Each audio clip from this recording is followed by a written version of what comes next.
Hi நண்பாஸ், welcome back to trending infos Tamil. இன்னைக்கு நாம பார்க்க போற விஷயம் அப்படியே பரபரப்பா ஓடிக்கிட்டு இருக்கிற நம்ம ஓபிஎஸ் அண்ணன் மேட்டர் தாங்க. உண்மையில அவர் இப்போ யாருக்காக வெயிட் பண்ணிட்டு இருக்காருன்னு பார்த்தா அது வேற யாரும் இல்ல, நம்ம மத்திய உள்துறை அமைச்சர் அமித்ஷாவுக்காக தாங்க.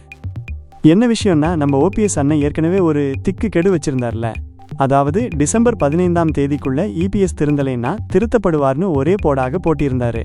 அதே டைம்ல என்டிஏ கூட்டணியில சேர்றதுக்காக பேச்சுவார்த்தை போய்கிட்டு இருக்குன்னு வேற சொல்லியிருந்தாரு.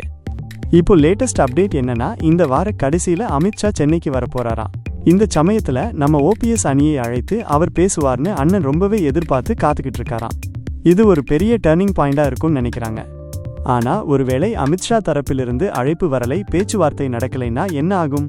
அதுக்கு ஒரு பிளான் ஓபிஎஸ் ரெடி பண்ணி வச்சிருக்காராம். அதாவது அவர் கொடுத்த கெடுவான அந்த டிசம்பர் 15ஆம் தேதியே அவர் யாரு பக்கம் போறாருங்கிறத அறிவிக்கலான்னு பிளான் போட்டிருக்காராம். விஜய் பக்கம் போறது பத்தி தான் இப்போ அரசியல் வட்டாரங்கள்ல பரபரப்பா பேசிக்கிறாங்க. நம்ம தளபதி அவர் பக்கம் ஓபிஎஸ் தன்னோட சப்போர்ட்டை காட்டுவாரான்னு பல கேள்விகள் இருக்கு. மொத்தத்துல இந்த ஒரு வாரம் ரொம்பவே குரூஷியலான வாரம்னு சொல்லலாம். டிசம்பர் 15ஆம் தேதிக்குள்ள என்னென்ன ட்விஸ்ட் நடக்குது, யார் யாரை சந்திக்கிறாங்க, யார் பக்கம் ஓபிஎஸ் போறாருன்னு தெரிஞ்சுக்க நம்ம சேனலை தொடர்ந்து பார்த்துக்கிட்டே இருங்க. உங்களுக்கு என்ன தோணுது? அமித்ஷா கூப்பிட்டு பேசுவாரா, இல்லனா ஓபிஎஸ் தளபதி பக்கம் போறது தான் கரெக்டா? கமெண்ட்ல சொல்லுங்க. அடுத்த அப்டேட்ல சந்திக்கலாம்.